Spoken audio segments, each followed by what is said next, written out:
એ સાંભળો, હું છે ને હમણાં નીકળું છું બહાર. કઈ જાય છે? મારી ફ્રેન્ડ ખરી ને સંગીતા, હા, એને છે ને મારે કંઈક અપાવવું છે યાર. હું અપાઈશ તું એને? એટલે એકચ્યુઅલી છે ને હમણાં અમે 2 જણ વચ્ચે ગયા હતા ને, હું ને સંગીતા, તો અમે સમોસા ખાતા હતા ને, તો પૈસા આપતી વખતે સંગીતાએ મને આગ્રહ કર્યો કે ના ના હું આપી દઉં એમ. હા, તેવું હવે મારે પણ કરવું છે.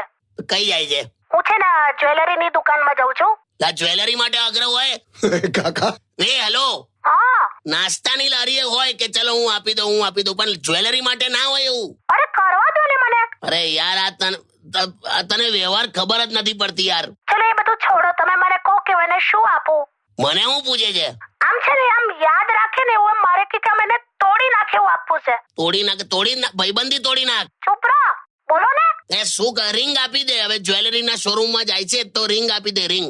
ના, મારે એને કઈ મોટું આપવું છે. તો ટ્રકનું ટાયર આપલી તો છે ને યાર. બેન